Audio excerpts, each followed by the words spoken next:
Hmm. Hi people, Murdo Reifenberg here again. I was just going to do a quick video about the placebo effect.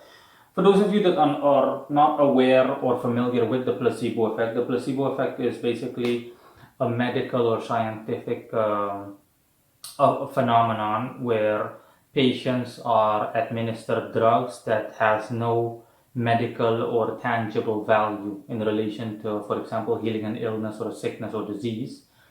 For example, giving patients that have cancer sugar pills. So basically, like antibiotic capsules that have sugar in them, nothing more. But it's about the mentality. If you tell these patients that, hey, these pills can do wonders, and you actually you feed that delusion that they're actually looking better, then in general it will have an effect on them, and that's called the placebo effect. Okay, and the placebo effect, I need to discuss this, is the placebo effect is not at all something occult. It's not at all something that has anything to do with the material. Okay, science will explain to you that these it's simply you conditioning your mind, and as a result, you getting better. But in reality, it has an occult, a spiritual, so occult affinity to it. It's simply the whole matter of if you believe in yourself, then you'll be able to do something. The concept of a placebo effect is simply a reference to self-belief. Okay, that's from a religious perspective, New Testament wise, that's what Jesus was on earth. Throughout the entire New Testament, Jesus taught people if you can believe you can do something without even doubting yourself for a little bit, then you'll be able to do so. Without even, it doesn't matter if you literally want to move a mountain, you'll be able to do it. All the stuff that Jesus did, walk on water, do this, do that, all the stuff that he did, okay? All the wonders he could do, expelling demons from pigs and all of that stuff, okay? Whenever people asked him, how in God's name are you capable, literally, no pun intended, how are you capable of doing stuff like this? He said, because I believe I can, and I do not doubt myself for a second. So yeah, and I'm simply going to explain that in detail, but which I'm already doing, of course.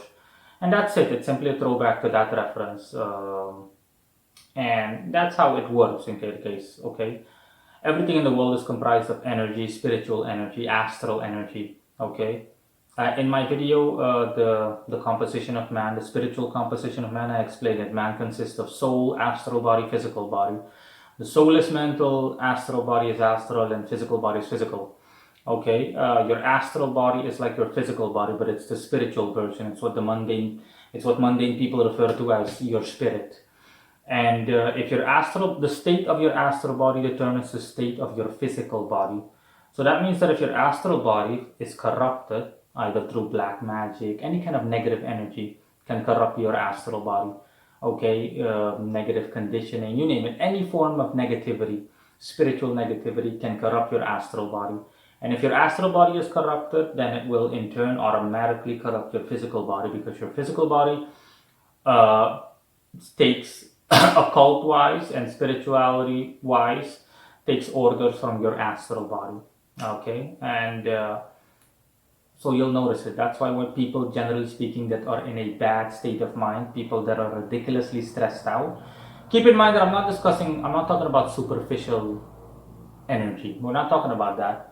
Okay, I'm talking about genuine levels of energy that are so high to the point where they genuinely impact your astral body negatively. It's like telling someone that they're stupid every day. It's not going to do anything for them, to them, or for them over the course of a day or even a week. But call someone stupid every day for a year, and yeah, it's going to gain some traction even on the most strongest of people. And yeah, it's going to impact them spiritually, but that's because it's synced in. Okay, you need to remember that everything needs to sink in, even education wise knowledge. When you remember it, it's because it sinks into your astral body. Once the thing reaches your astral body, the information, then it will automatically stick. Okay, that's where the phrase "it needs to stick into your mind" comes from. Okay, the material world uses the mind, but the mind in a occult context is simply your astral body. When you're saying that your mind absorbs something, it's not literally your mind.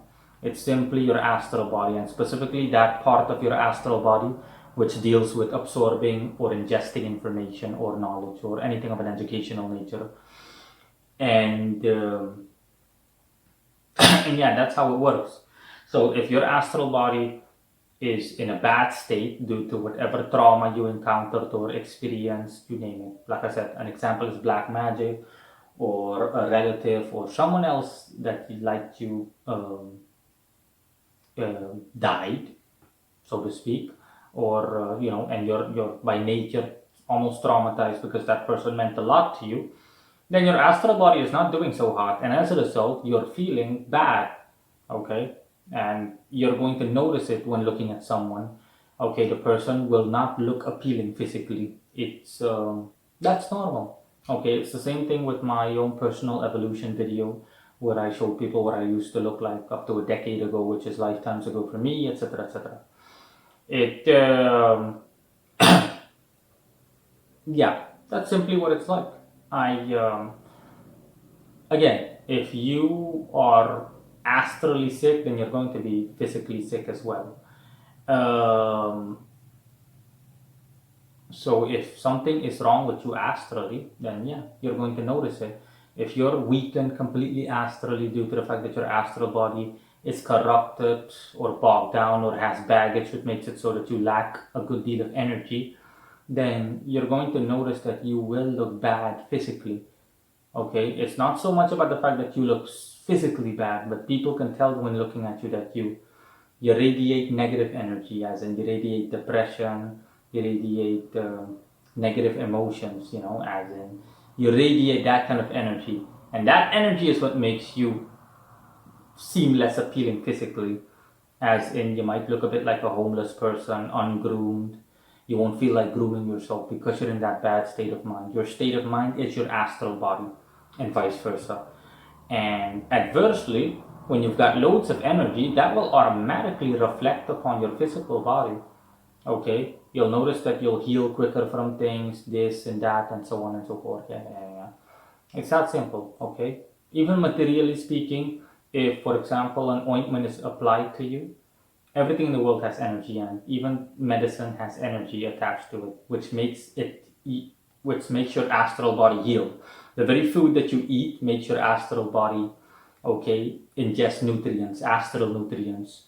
And that's how everything works, okay, from the astral perspective.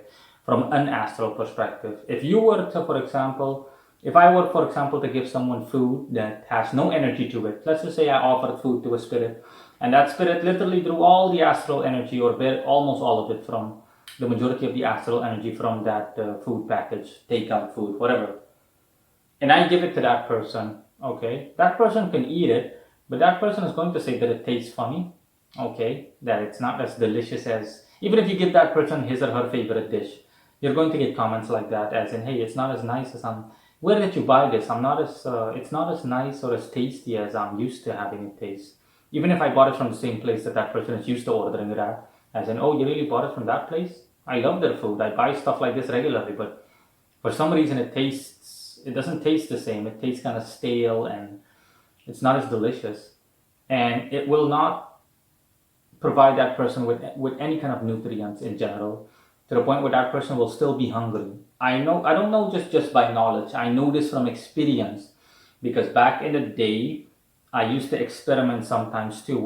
This was when I was an absolute beginner, and I still offered food to spirits, which obviously is way past obsolete. I'm way past that point. It's been years, and I'm not going to do anything like that. I don't need that, nor do the guys that I work with. But yeah, that's my point. Okay, I've eaten food because sometimes I didn't feel like cooking after a ritual, and the spirits that I work with told me, you can eat my food if you'd like. You already gave it to me, and I'm done with it. So yeah, you just cooked it. So yeah, go ahead. And I ate it, but I could notice, it's not nearly as delicious as I'm used to having it. I'm like, nah, you can really tell that it's different. It's something that you can't put your finger on it. But I, as an occultist, can put my finger on it, which is that it lacks astral energy. And, when I eat it, I'm like, oh. When I ate it back then, I was like, nah. I could have eaten it, and I'm still hungry, okay? I still feel hungry. That's because my astral body didn't get the nutrients it's used to getting from that food, because materially the food is fine, but astrally it has no energy, little to no energy. That's also why you're more tempted to excrete that food. I'm more tempted to actually pass that food. That food that has no energy to it will automatically, or food that I ate that had no energy to it back then. Another thing I also noticed that comes to mind now that I think of it is the fact that it passed through my system a lot quicker than usual. And the reason for that, like I mentioned, is obvious. So bottom line, that is what the placebo effect is. Okay, it's simply psychological, or better said, astral conditioning. If you can convince your astral body that something is, it's also called autosuggestion in a psychological context, which I have a separate video on. Bottom line is that if you can convince yourself that you're capable of doing something, you can literally do wonders. I, for example, in the same way of Jesus's fashion, and like anyone else, if I truly condition myself with that, if I condition myself to believe that I can do something, as in I can lift an entire car that's 10 times my weight, my own body weight, and if I condition myself strongly enough to the point where I truly believe that I can do it, and again, it has to do with your astral body. When convincing yourself something, it has to go through your material body. Okay, it's the same thing when learning something, when reading from a book, you name it. If you study when you were in school, or you're someone that needs to study as a student, okay, the information is going to stick once it actually reaches your astral body, and repetition is what makes it reach your astral body. Your physical body is like a barrier. That's also why spirits communicate with people usually when they're asleep, because it's easier to reach these people, because your material body finds itself in a dormant state. It's like you're half dead, and therefore it's a lot easier to actually come into contact with your astral body. That's why things like happen, like the dead talk to you when you're asleep. You're a lot more you're a lot more susceptible to spiritual activity, because it's easier to reach you like that. And yeah, aside from that, like I said, if I truly convince myself by conditioning myself through repetition, for example, I teach myself for years, 5 to 6 years. I teach myself for 5 to 6 years what that I can actually, that I can actually do something, that I can actually lift that car above my head that is 10 times my body weight. I'll be able to do so. Okay, up to a certain point, as long as my belief is as strong as possible, as long as my belief is enough to make me be able to lift that car, I'll be able to lift it, and I'll be able to do something wondrous, something that defies rationale and defies logic by scientific or any other material or conventional standard. That's what the placebo effect means. Okay, it's simply the same thing that Jesus taught all of us, that Jesus taught mankind, in terms of believe in thou self, and thou will be able to do wonders by the grace of God Almighty. Not that I want to come off as religious, but the placebo effect is simply a medical or psychological or psychiatric watered down or dumbed down version of what Jesus taught us. So yeah, that's all. See you guys later. Bye.